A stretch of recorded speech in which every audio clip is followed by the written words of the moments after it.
Bapak Ibu sekalian, saat perintah puasa itu diturunkan, hal pertama yang disampaikan oleh Nabi Shallallahu Alaihi Wasallam kepada para sahabat beliau pada masa itu dan berkelanjutan sampai kepada kita saat ini adalah menerangkan diantaranya tentang keutamaan Ramadan, untuk menjawab sekaligus mengentaskan hoaks yang pada saat itu dibangun oleh orang-orang Yahudi yang tinggal di Madinah. Jadi ketika mereka mengatakan orang Islam tuh nggak punya puasa, ikut kita, ini puasa yang hebat, puasa yang bagus, dijawab oleh Allah, turunlah perintah, ya ayyuhalladzina amanu kutiba alaikumus syiyam kama kutiba alal ladzina min qablikum la'allakum tattaqun. Setelah itu apa yang terjadi? Buka Sahih Al-Bukhari, kitab yang ke-30, Kitabus Shaum, posisi hadis yang nomor yang kedua di topik ini, riwayat dari, perhatikan, ini kalimat pertama yang disampaikan Nabi menyambut kewajiban puasa. As-siyamu junnatun fala yarfuth wala yajhal wa ini mar'un qatalahu aw syatamahu falyaqul inni sha'imun marwataini la khulufu famis sha'imi atyabu 'indallahi yaumal qiyamati min rihil miski yatruku ta'amahu wa syarabahu wa syahwatahu min ajli. Ini poinnya. As-siyamu li wa ana ajzi bihi wal hasanatu bi asyri amthaliha. Kata Nabi, puasa kita ini yang kita tunaikan spesial, beda dengan yang lain. Talhah bin Ubaidillah radhiyallahu taala anhu qala qala Rasulullah sallallahu alaihi wasallam. Nah, saat Ramadan semua pintu surga itu dibuka, Pak. Makanya kita senang kerjakan, salatnya meningkat, sedekah meningkat, ngaji Quran meningkat. Saat yang bersamaan pintu neraka ditutup. Jadi keutamaan Ramadan itu dahsyatnya dengan puasa biasa. Kata Nabi, kalau orang benar puasanya, bebas dia dari setan. Bukan nggak digoda, Allah kasih benteng sehingga setan nggak tembus kepada dia. Itu satu, itu keutamaan Ramadan. Dua, teruskan dulu langsung ke ujung hadisnya saja ya. Kalau yang tadi nanti latihannya fala yarfuth fala yajhal, itu latihan. Yang kedua, Allah langsung yang mengatakan dalam hadis qudsinya, as-siyamu li wa ana ajzi bihi. Khusus Ramadan, kalau ditunaikan dengan benar, maka semua yang puasa itu aku langsung yang memberikan takaran pahalanya. Ketika Ramadan, yang puasa-puasa lain standar, puasanya umat Muhammad SAW, setiap puasanya itu pahalanya dilipat gandakan tak terbatas. Allah langsung menilai keikhlasan pada hambanya. Paling minimal kalikan 10 kali lipat lagi dari hari biasa. Wal hasanatu bi asyri amthaliha. Maknanya yang ketiga, hanya Ramadan yang siang malam melahirkan ampunan Allah Subhanahu wa taala. Siang malam. Kalau ada orang yang tidak mengerjakan semalam, misalnya qiyamnya, cuman siamnya, sah puasanya, benar sesuai rukun, sah, cuman tidak sempurna keutamaan Ramadannya. Karena itu Allah mengatakan kalau sedang puasa, sempurnakan dengan ibadah malamnya. Itu ada di Al-Baqarah ayat 187. Tsumma atimmus syiyama ilal lail. Muqaddimatul lail, maghribnya untuk puasa, lail atasnya untuk qiyam. Orang yang mampu menghidupkan ibadah malam, jangan salah ya, nanti kita mulai puasa, insya Allah yang pertama dimulai ibadah malam, qiyam, bukan siam.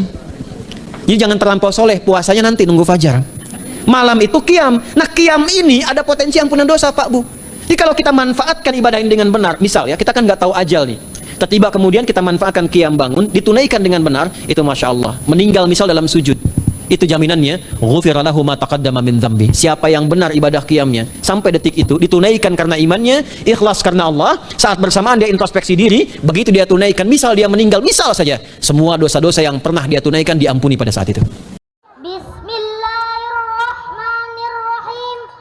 Assalamualaikum warahmatullahi wabarakatuh. Bapak Ibu sekalian, saat perintah puasa itu diturunkan, hal pertama yang disampaikan oleh Nabi Shallallahu Alaihi Wasallam kepada para sahabat beliau pada masa itu dan berkelanjutan sampai kepada kita saat ini adalah menerangkan diantaranya tentang keutamaan Ramadan, untuk menjawab sekaligus mengentaskan hoaks yang pada saat itu dibangun oleh orang-orang Yahudi yang tinggal di Madinah. Jadi ketika mereka mengatakan orang Islam tuh nggak punya puasa, ikut kita, ini puasa yang hebat, puasa yang bagus, dijawab oleh Allah, turunlah perintah, ya ayyuhalladzina amanu kutiba alaikumus syiyam kama kutiba alal ladzina min qablikum la'allakum tattaqun. Setelah itu apa yang terjadi? Buka Sahih Al-Bukhari, kitab yang ke-30, Kitabus Shaum, posisi hadis yang nomor yang kedua di topik ini, riwayat dari Talhah bin Ubaidillah radhiyallahu taala anhu qala qala Rasulullah sallallahu alaihi wasallam. Perhatikan, ini kalimat pertama yang disampaikan Nabi menyambut kewajiban puasa. As-siyamu junnatun fala yarfuth wala yajhal wa ini mar'un qatalahu aw syatamahu falyaqul inni sha'imun marwataini La khulufu famis saimi atyabu 'indallahi yaumal qiyamati min rihil miski. Yatruku ta'amahu wa syarabahu wa syahwatahu min ajli. Ini poinnya. As-siyamu li wa ana ajzi bihi wal hasanatu bi asyri amthaliha. Kata Nabi, puasa kita ini yang kita tunaikan spesial. Beda dengan yang lainnya. Jadi ketika Yahudi mengatakan puasa kami ini puasa yang hebat, yang bagus, yang diikuti oleh umatnya Muhammad sallallahu alaihi wasallam. Turun ayat, komentar Nabi pertama apa? Puasa kita kepada para sahabat, kepada kita semua, ini puasa yang spesial. As-siyamu.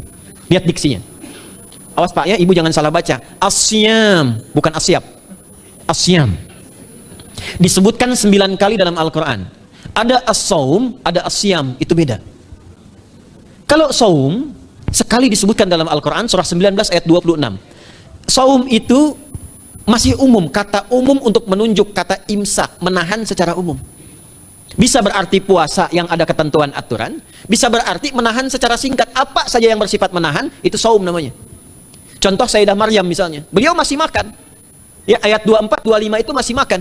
Goyangkan pohon kurma, jatuh kurmanya, makan kurmanya. Mau minum, ambil airnya, minum. Masih makan, masih minum. Cuman diminta untuk saum. Apa saumnya? Inni nadhartu lirrahmani sauma falam ukallimal yauma insiya. Jangan bicara pada siapapun. Kamu dituduh, kamu berzina, jangan jawab. Biarkan bayinya yang bicara, dan itu mukjizat pertama untuk Isa alaihissalam. Itu nanti dimulai di ayat 31 sampai 33 di surah Maryam, surah 19. Tapi beliau diperintahkan saum. Saumnya apa? Jangan bicara. Jadi kalau bapak masih makan, masih minum, cuman nggak mau bicara dulu sama ibu, itu saum. Mau kemana, Abi? Kok nggak jawab? Kenapa nggak bicara? Sedang saum. Saum apa? Nggak mau bicara sama mama. Itu bicara, contoh. Itu saum. Kalau siam, 9 kali disebutkan dalam Al-Quran, itu khusus, spesifik. Ada aturannya, ada ketentuannya, nggak boleh sembarangan, nggak bisa kemudian seenak kita melakukannya, ada ketentuan yang dibuatnya, dan itu harus diikuti. Begitu diikuti, maka keagungan dan keistimewaan ibadah itu akan dilekatkan pada pelakunya. Dan menariknya, perintah puasa itu ketika turun ayatnya Al-Baqarah 183, kalimatnya bukan menggunakan saum tapi siam. Ya ayyuhalladzina amanu kutiba alaikumus. Nah, kata Nabi, asyamu junnatun. Kalau benar puasa kita ini, kita tunaikan yang Ramadan ini, maka dia akan melahirkan satu yang tidak ditemukan pada ibadah lain, yaitu junnah. Ada jinnah, ada jannah, ada junnah. Itu beda. Tapi semua katanya, itu hurufnya sama, cuma harokatnya beda. Coba lihat ya. Ada junnah, jinnah, dan jannah. Jannah artinya apa? Surga. Jinnah artinya apa? Jin, jamak dari kata jin, minal jinnati wan nas. Baik ya.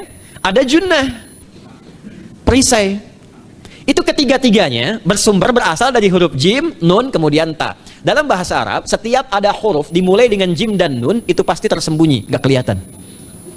Saya ulang ya. Setiap ada huruf dimulai dengan jim dan nun, kalimatnya itu pasti gak nampak, gak kelihatan. Janin, kenapa disebut janin? Karena masih tersembunyi dalam rahim ibundanya, gak kelihatan. Begitu keluar, tampak jadi basyar, jadi bayi yang terlihat. Jin, kenapa disebut dengan jin? Karena nggak nampak. Makanya fitrah jin itu, Pak, Ibu, fitrahnya tersembunyi. Jadi kalau ada jin melakukan penampakan, itu jin sedang punya masalah.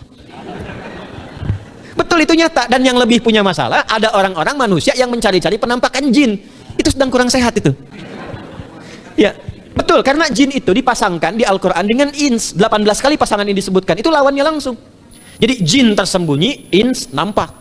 Ins itu kelihatan, makanya makhluknya tampak. Jadi kalau ibu ada bapaknya pulang ke rumah sembunyi-sembunyi, itu bapak sedang menjadi bukan. Kalau ibu sembunyi-sembunyi nyari dompet bapak, ibu sedang menjadi jin. Itu langsung pasangannya 3 itu. Ins itu seakar dari kata anisa, halus, lembut. Jin kasar, makanya disebut jin. Karena itu jarang ada orang kemasukan jin jadi lembut, tidak ada.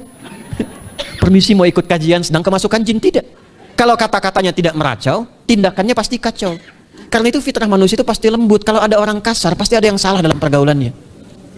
Balik. Itu jin. Jannah, kenapa disebut jannah? Karena belum tampak sekarang. Makanya Nabi katakan mala ainun ra'at. Nggak sama dengan yang seperti dilihat orang. Nggak kelihatan, nanti kesuksesan tertinggi yang belum tampak disebut dengan jannah. Karena belum tampak. Junnah itu perisai yang bisa langsung membentengi kita dari setan secara otomatis. secara otomatis. Tapi nggak kelihatan.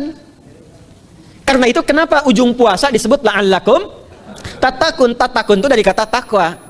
Takwa itu dari kata wikoyah. Wikoyah itu artinya perisai.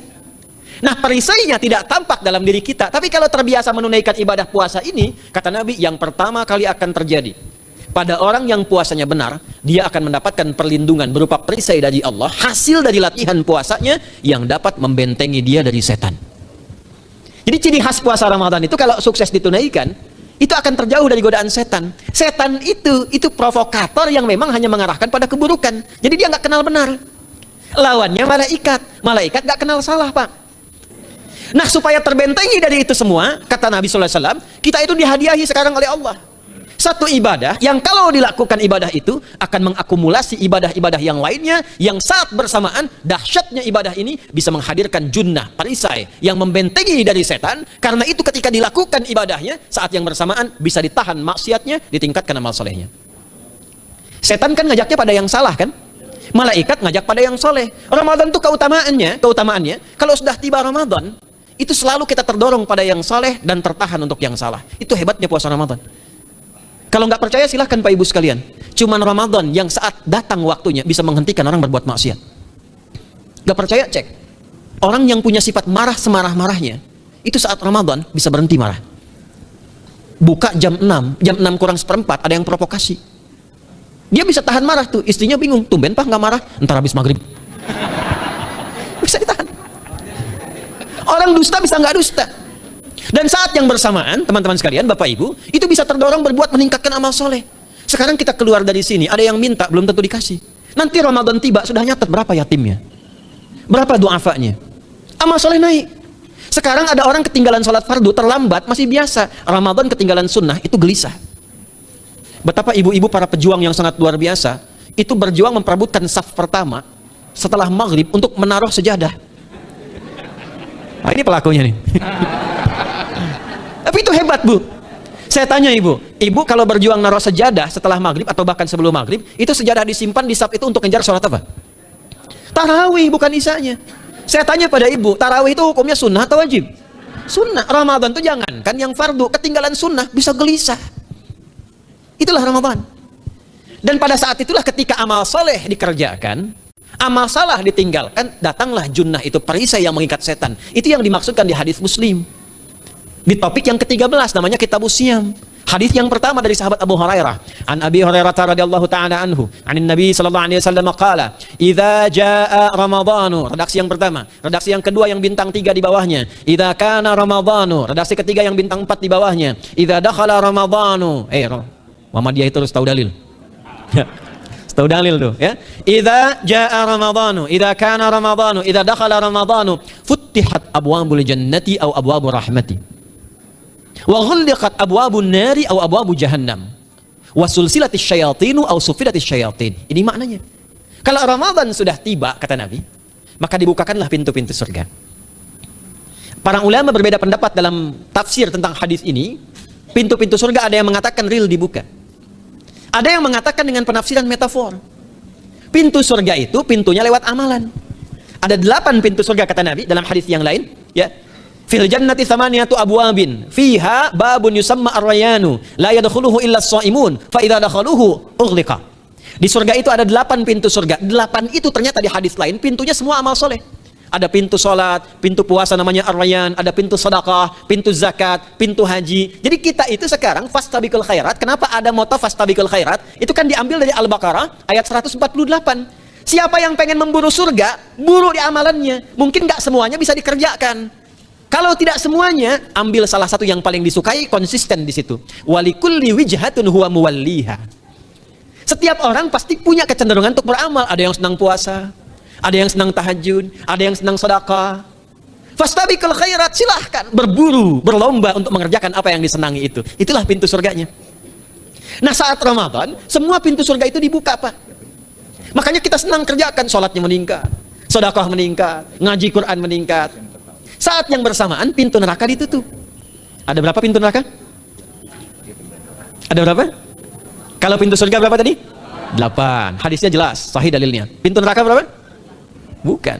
Pilih. 6 atau 8? Yang 6 angkat tangan. Bukan 6, bukan 8, 7. Dalilnya apa? Dalilnya Quran surah Al-Hijr, surah ke-15, ayat ke-44. Surah ke-15 Al-Hijr ayat ke-44. Neraka ada 7 pintu. Dan dalam setiap pintunya nanti ada 19 malaikat yang menjaga. Alaiha tis'ata asyar. 7 pintu ini khusus Ramadan ditutup. Dan hati-hati, nama neraka itu ada 2 nanti. Neraka yang membakar, ini mungkin jadi baru informasinya bagi sementara orang. Neraka yang membakar dan neraka yang membekukan. Jadi ada 2 sifat. Saya ulang ya, neraka yang membakar dan neraka yang membekukan. Yang membakar disebut dengan Jahannam, yang membekukan disebut dengan Zamharir namanya. Zamharir. Jadi kalau ada orang masuk neraka, itu cuma 2 pilihannya, dibekukan atau dibakar. Jelas ya? Makanya kita dikasih pendahuluan, ada musim panas, musim dingin.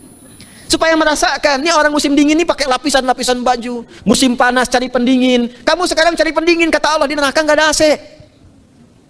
Kamu sekarang pakai berlapis-lapis, di neraka beku. Jahannam itu nama apinya. Jadi nar yang membakar itu nama apinya Jahannam. Jahannam itu nama apinya untuk membedakan dengan api yang ada di dunia dan api yang bahan bakarnya jin dan setan saat diciptakan. Setan itu dicipta dari api. Ya, setan kan asalnya dari iblis. Iblis dari jin. Setan Al-Baqarah ayat 36. Dari iblis Al-Baqarah 34. Iblis dari jin Quran surah Al-Kahf ayat 50.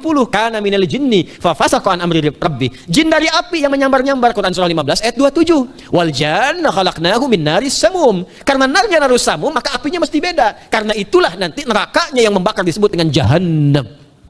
Pintunya 7, namanya banyak. Ada sa'ir, ada lava, ada neraka hutamah. 7 pintu. Besarnya disebut dengan Jahannam. Khusus Ramadan tutup. Ramadan tutup. Wasulsilati syayatin.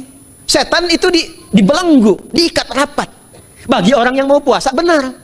Awas hati-hati. Bagi orang yang mau puasa benar, karena itu kalimatnya asyamu junnatun. Kalau benar puasanya, metafornya amalan dia bisa mengikat setan.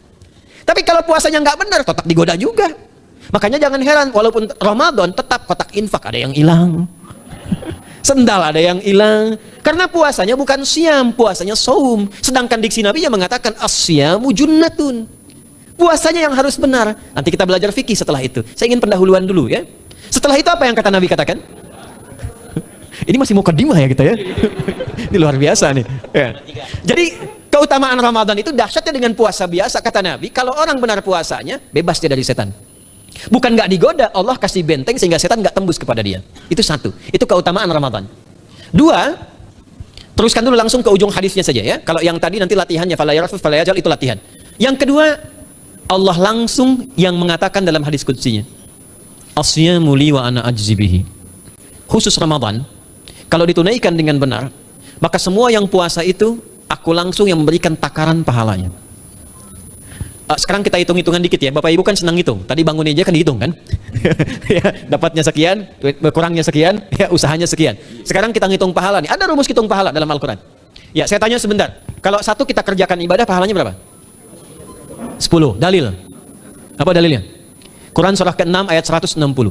Man jaa baik bil hasanati falahu asyru amthaliha. Siapa yang melakukan satu perbuatan hasanah. Hasanah itu perbuatan baik yang bernilai pahala. Itu hasanah namanya. Pahalanya disebut ajrun namanya. Lahum ajrun ghairu mamnun. Jadi perbuatan baik yang bernilai pahala disebut apa? Hasanah. Ya, eksekusinya, implementasinya disebut amal soleh. Pahalanya, hitungannya disebut ajrun namanya. Jamaknya disebut dengan ujur. Di setiap poinnya disebut dengan ajrun namanya. Nah, orang yang mengerjakan perbuatan baik berpotensi punya nilai pahala, itu setiap perbuatan baiknya 10 kebaikan. Contoh kita sholat nih, sehari berapa waktu? 5. Berapa rakaat? 17. Al-Fatihahnya 18 atau 19 kali? 17 kali ya. Kalau 18 kali berarti subuhnya 3 rakaat. Nah, itu kan kalau kita buka hadis Muslim nomor hadis 162, saat Nabi dalam peristiwa setelah Isra itu ke Masjidil Aqsa, kemudian araja bina Jibril alaihissalam. Mi'raj naik ke Sidratul Muntaha. Sidratul Muntahanya ada di surah An-Najm dari ayat 1 sampai 18-nya. Itu ketika menerima perintah salat pertama kali kan bukan 5, tapi 50. Turun kan Nabi kemudian ke langit ke-7 ketemu Nabi Ibrahim sedang senderan di Baitul Ma'mur. Punggungnya senderan, itu ada kisahnya di hadis Muslim nomor hadis 162. Kemudian turun lagi ke Nabi Musa. Nabi Musa itu kan tipikalnya senang, yang pertama agak temperamen, yang kedua itu senang mengomunikasikan sesuatu. Makanya ketika dengan Khidir alaihi salam itu senang ya, kritisnya itu muncul kepada Nabi Muhammad ketika turun dari Sidratul Muntaha ke langit yang ke-6 itu ketemu Nabi Musa, ditanya, Muhammad SAW dapat apa tadi? sholat. Berapa waktu? 50. Kamu tahu nggak? Umat saya itu kekar-kekar, besar-besar. Segitu aja nggak kuat, apalagi umat kamu. Yang kayak kita sekarang nih. Minta lagi diskon sama Allah katanya. Naik tuh, minta lagi. Singkatnya 9 kali naik. Setiap naik dikurangi 5. 9 kali 5 berapa? 45. 50 kurangi 45 berapa? 5. Turunlah 5. Sampai 5 pun Nabi Musa masih komennya begini. Minta lagi aja diskon. Kata Nabi, saya kurang enak lah, malu saya. Sudah diberikan yang paling pokok 5. Dan itu pun belum selesai. Dengan senyumnya kemudian, lihat ini indahnya. Setiap 5 itu Allah menetapkan, setiap satunya punya 10 nilai. Jadi kalau kita kerjakan 5 waktu, dikali 10 berapa? 50. Itulah dahsyatnya umat Nabi Muhammad karena keutamaan nabinya. Walaupun 5, nilainya tetap setara dengan yang umat Nabi Musa 50 kali. Karena itu keutamaan Nabi Muhammad itu sangat luar biasa. Sampai nanti dipuji Allah begitu tinggi. Sifatnya, rasanya di ujung surah At-Taubah itu. Akhlaknya di surah Al-Qalam itu. Dan karena kemuliaan ini kita dapat barakahnya. Percikan keberkahannya. Apa itu? Ketika Ramadan, yang puasa-puasa lain standar. Puasanya umat Muhammad SAW, setiap puasanya itu pahalanya dilipat gandakan tak terbatas. Allah langsung menilai keikhlasan pada hambanya. Paling minimal kalikan 10 kali lipat lagi dari hari biasa. Wal hasanatu bi asyri amthaliha. Jadi kalau sekarang baca Quran sekarang nih, satu hurufnya berapa? Tahu dari mana? Di At-Tirmidzi nomor hadis 2910. Man qara'a harfan min kitabillahi falahu asyru hasanat. Setiap ada orang baca satu kitabullah, dengan syarat dia mukmin, muslim, baca satu huruf dari kitab Allah, dapat 10 kebaikan. Satu hurufnya 10, Bu, Pak. Walam aqul alif lam mim harfun, saya tidak katakan kata Nabi alif lam mim satu huruf. Walakin alifun harfun, lamun harfun, mimun harfun, wa likulli harfin asyru hasanat. Tapi alifnya satu huruf, lamnya satu huruf, mimnya satu huruf, setiap hurufnya 10 kebaikan. Saya kalau ada papan tulis, saya turunkan ini pakai syarah ilmu arud. Itu dahsyat lagi. Arud itu menuliskan apa yang dikatakan, bukan menuliskan simbol yang ditunjukkan. Jadi kalau kita bilang alif, tulis alif. Dan alif itu kan ada 3 huruf, hamzah, lam, fa. Hamzah berapa huruf? Tulis lagi hamzah. Itu baca Quran kalau ikhlas, pahalanya berlipat. Paling standar satu hurufnya 10. Dan hampir nggak ada orang baca Quran cuma satu huruf. Nun. Udah dulu 10 lumayan. Nggak ada. Pasti banyak itu. Dan Ramadan lebih meningkat lagi. Dan dikalikan 10 lagi. Itu paling standarnya satu huruf 100, Pak, Bu. Makanya Ramadan itu limpahan pahala. Rugi orang kalau nggak ibadah saat Ramadan itu. Nabi aja itu tadarusan Quran sekali khatam.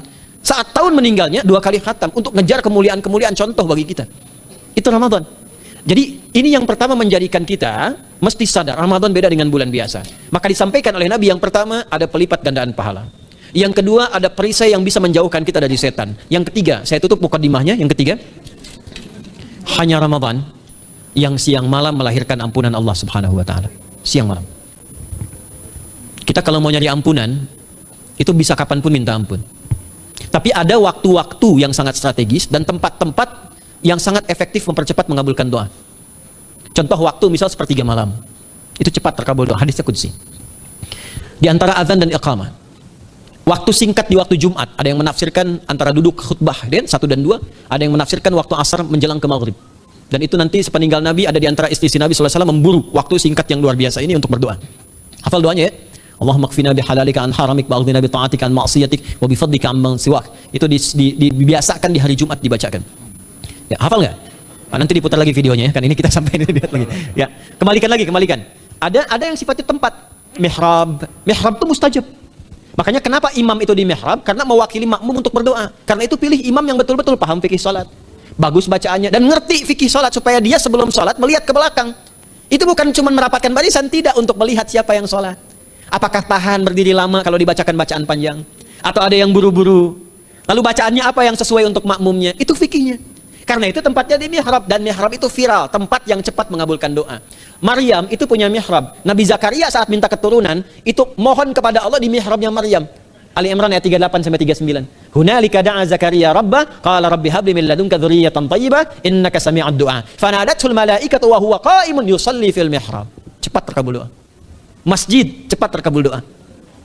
Tapi Ramadan itu menggabungkan semuanya. Enggak usah tunggu sepertiga malam. Siangnya diampuni, malamnya diampuni. Apa dalilnya? Untuk malam lekat dengan ibadah qiyam namanya. Man qama ramadhana imanan wa ihtisaban ghufira lahu ma taqaddama min. Siapa yang mampu menghidupkan Ramadan di malam harinya. Dan jangan salah Bapak Ibu sekalian, awas jangan salah ya. Ramadan itu satu paket ibadahnya. Bukan cuma puasa. Ramadan satu paket, ada paket siang, ada paket malam, dan nggak ada paket hemat. Full, ada siang, ada malam, dan itu semua sama, cuman beda satu huruf. Hadisnya sama, ibadahnya juga diksinya sama, cuman beda satu huruf. Malamnya qiyam, siangnya siam. Awas ya, malamnya apa? Qiyam, siangnya apa? Siam. Cuman beda satu huruf, dan itu satu paket. Jadi kalau Anda tertinggal, jangan Anda lah, jangan kita. Kalau ada orang yang tidak mengerjakan semalam, misalnya qiyamnya, cuman siamnya, sah puasanya, benar sesuai rukun, sah. Cuman tidak sempurna keutamaan Ramadannya. Karena itu Allah mengatakan kalau sedang puasa, sempurnakan dengan ibadah malamnya. Itu ada di Al-Baqarah ayat 187. Tsumma atimmus shiyama ilal lail. Muqaddimatul lail, maghribnya untuk puasa, lail atasnya untuk qiyam. Orang yang mampu menghidupkan ibadah malam, jangan salah ya, nanti kita mulai puasa, insya Allah yang pertama dimulai ibadah malam, qiyam, bukan siam. Jadi jangan terlampau soleh, puasanya nanti nunggu fajar. Malam itu qiyam. Nah qiyam ini ada potensi ampunan dosa Pak Bu. Jadi kalau kita manfaatkan ibadah ini dengan benar, misal ya, kita kan nggak tahu ajal nih, tiba-tiba kemudian kita manfaatkan qiyam bangun, ditunaikan dengan benar, itu Masya Allah, meninggal misal dalam sujud, itu jaminannya ghufira lahu ma taqaddama min dzambi. Siapa yang benar ibadah qiyamnya sampai detik itu ditunaikan karena imannya, ikhlas karena Allah, saat bersamaan dia introspeksi diri, begitu dia tunaikan, misal dia meninggal, misal saja, semua dosa-dosa yang pernah dia tunaikan diampuni pada saat itu. Ma itu tanpa batas, ma taqaddama min dzambi, ma semua yang pernah dia kerjakan dalam hidupnya. Karena itu viral, Sayyidah Aisyah itu pernah minta petunjuk pada Nabi di hadis Muslim, bertanya pada Rasulullah, ya Rasulullah, kalau malamnya saya pengen ibadah dan qadar Allah bertepatan dengan malam Al-Qadar, apa yang saya minta? Itu sampai diajarkan oleh Nabi doanya, dan doanya sahih. Di At-Tirmidzi dikuatkan lagi dengan lebih lengkap redaksinya. Kata Nabi, kalau engkau bersamaan dengan itu malam hari bangun, bersamaan, faquli, katakanlah, Allahumma innaka afuwun karim, tuhibbul afwa fa'fu anni. Nanti di hadis yang Muslim, Allahumma innaka afuwun, di At-Tirmidzi ada kata karimnya, innaka afuwun karim, tuhibbul afwa fa'fu anni. Itu malam Bu. Biasanya nunggu sepertiga malam, waktu sahar. Ya, jadi waktu sahar itu waktu singkat menjelang fajar. Kalau subuh sekarang 4:08, itu kira-kira sahar tuh jam setengah 4 lah. Ya, 3:30 sampai jam 4 itu namanya sahar. Bukan lail. Kalau lail dari ba'da isya sampai sahar. Sekarang isya setengah 8 misalnya, jam 8 tuh sampai setengah 4 namanya lail. Jelas ya? Lail itu malam, jamaknya layali. Turunannya lela, lili, lala itu malam. Ya, ibu leli, ibu malam-malam gitu ya. Gitu. Nah itu waktu menjelang fajar setelah lail sahar, jamaknya ashar. Ashar itu disampaikan di Al-Quran, waktu terbaik untuk istighfar. Quran surah 51 ayat 18. Wabil ashari hum yastaghfirun. Yang biasa istighfar berpeluang dapat ridho Allah dan disiapkan surga terbaik, melebihi kemewahan dunia.